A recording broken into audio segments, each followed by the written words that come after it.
Back away now, otherwise you're for public order. Get your hands off! Back away now, otherwise you're for public order. Get your hands off! Fight with me, you'll get locked. Get your hands off! Out of my scene. Where's your scene? Of my scene. In this episode, Auditor Mark is walking along a public road near the scene of a car crash when officers confront him with immediate hostility. There's no cordon, no tape, and no lawful restriction in place, yet they insist he has no right to pass. When Mark refuses to accept authority that doesn't exist, the encounter rapidly escalates. What follows is a disturbing display of unnecessary force, capped off by a sergeant desperate. Just debris all through there. We just cross over and wander It's around. alright, I'll make my way through it. I'm not going to trip. I'm telling you, cross over. What, if you're going to give me directives, you better get a tape over there, aren't Right, you? okay, cross over. Go on then, Cross over. get the tape. I'm not getting any tape. Well, I'm not moving until you do. Listen, the colleague said please cross over. Okay, there's debris here, which is a hazard of safe pedestrians. I'm a grown-ass man, bollocks to that. Jesus Christ. Grown-ass man. Cross over. Cross over. It's very simple, or I'll make you walk all the way back round. Oh, will you now? Yeah. Really? Yeah. On what grounds? On what grounds? Because I'm telling you to. You don't just dictate to a member of the public. Unfortunately, I do. No, you do not. This is my scene. You're in my scene. Is it a crime scene? Yes. Yes. Now, Where's the cross over tape? for me. You haven't got any tape whatsoever. Cross over for me. Okay? I've been perfectly polite with you. I said, please. What's your cross bank over. account details? My bank account Yeah. details? Why would I give you my bank account Come on, details? give me your bank My account in NatWest, details. mate. Now Give cross me your over. numbers. Come on, I'm asking politely. All right. I'm not asking. I'm telling you, but I'm telling you politely. Cross over for me. Mark is ordered to cross the road, not due to traffic danger or moving emergency vehicles, but simply because an officer decides he should. When Mark asks where the tape is, he's making a precise and important point. He's checking whether the public highway has actually been lawfully converted into a restricted area. It hasn't. There's no tape, no cones, no barriers, no signage, nothing that would create a reasonable expectation for the public to divert. Rather than offering a safety explanation or citing any traffic control powers, the officer defaults to, "This is my scene." But scenes are controlled by lawful measures, not personal authority. On a public road, officers... It's a very simple request. Is it? I've not been in If it's a request, then it can be declined. Right. And now you've declined my request, I'm telling you to. And if you don't, then I'll lock you up for obstruct. It's that simple. Obstruct for Yeah. walking down a public Yeah, road. Exactly. As my colleague said, can you walk round on that side of the road? Or you're just reading off the same sheet. I thought you were going to be more intelligent. Why would I say you can walk down here when he just tells you to go around there? I don't have to go round there. I could go over there, I could stand there, I could stand over there, I could stand anywhere I want. Of course you can, but you can't walk through here. Of course I can. No, we're telling you no.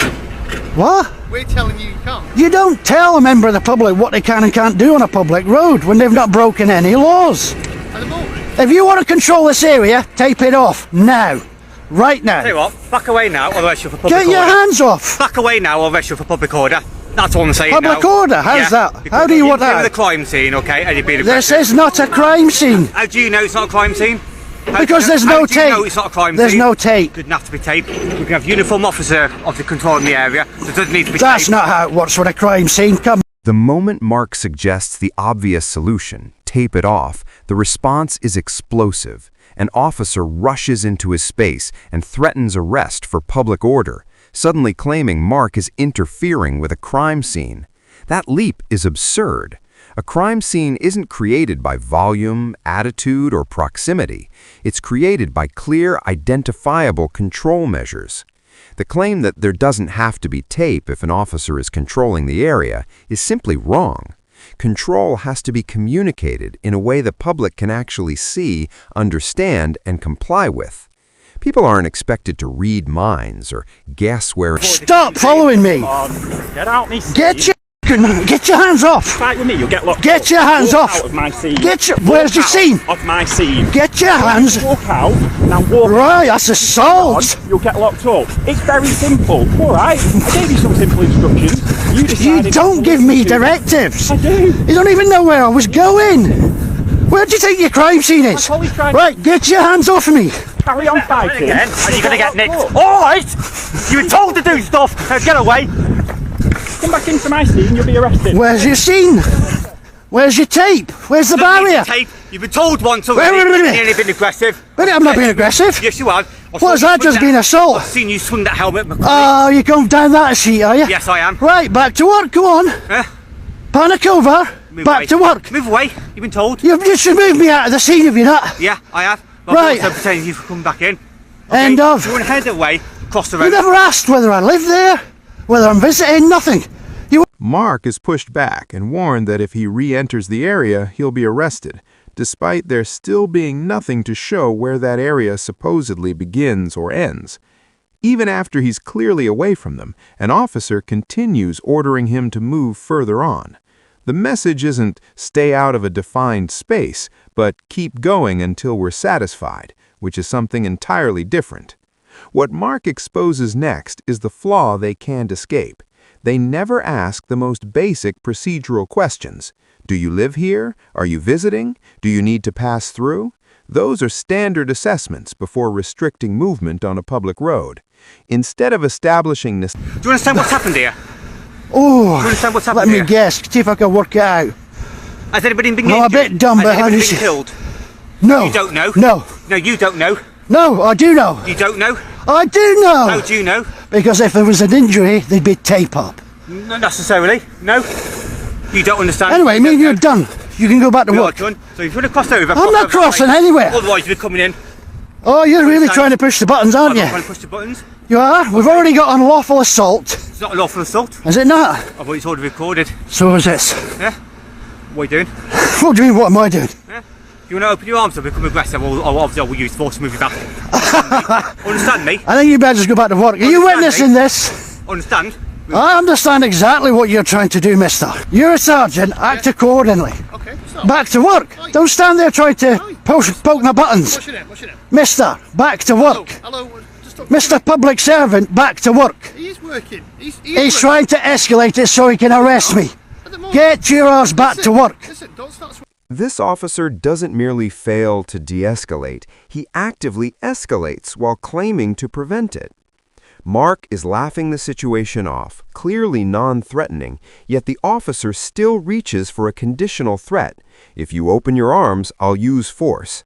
That isn't managing aggression, it's projecting it. The situation deteriorates further when the sergeant arrives. Rather than stepping back and allowing a supervisor to reset the tone, the same officer remains planted beside Mark. I'm a grown-ass man. If I want to swear at him, I'll swear. He's just assaulted me. If you swear, He's just assaulted me. Listen, if you swear... Unnecessarily. Listen, bring your voice down. You're escalating now because you're... Because he's getting me angry. I've just been assaulted by the little munchkin. Bring your voice down then. Right. No! Right. Okay, so, anyhow... If I grab him and start pushing him about, what's going to happen? You're asked not to walk down that side of the road, okay? You're asked to walk on this side of the road. It was bollocks. I was asked not to because you know who I am. I don't know who you are. Yes, you do. I don't know your name. I've been told that you have a Facebook page. That's what I've been told. No, So do you think that was right? For a man who was doing no wrong, for you? I was harming no one. Are you going to let me speak, though? Are you going to let me speak? No, you answer my question. No. If you want... Was I harming anyone? If you want to answer, yeah? Was I harming anyone? But what didn't you do? What didn't you do? I don't do what I'm told by idiots. Well, maybe you need all right? to. Maybe you need to. Right, anyway. Maybe you need to do your job as a sergeant and put some barrier tape up in future. Right. So the members of the public don't get unnecessarily and unlawfully assaulted. Right, when you're asked to walk on the opposite side of the road. It's not a big... The issue isn't just what the sergeant says, it's what he deliberately treats as irrelevant. Rather than addressing whether the situation ever required enforcement at all, he reduces the entire encounter to a matter of inconvenience, as if the only problem was Mark's reluctance to take a longer route. The word he chooses exposes the tactic. Asked. Mark wasn't asked to do anything. He was ordered, crowded, physically moved, and threatened with arrest. Calling that an ask isn't a slip of the tongue. I'm asking you to stop swearing. It's not against the law to swear at you. It is. No, it's not. It is. No, it's not. Not. Case law. No, it's not. Really? So, yes. Listen, public order doesn't have to be a person in hearing or sight, okay? It is the theoretical person. Oh, so now we're making up theoretical people that could be hiding in the bushes, guys. That's what it is. You're a numpty, come on. Really? Yeah. You need to look at your law then, mate. If that's what you think. Right, anyway. Nowhere in Section 5 have I seen the word theoretical. Nowhere. It doesn't say it in the words. It's in the context of. So the theoretical people, it's hidden in Section 5 as well. Theoretically, it's in there. Is it? You're really that stupid. No, Come on. You're really boring me. Right.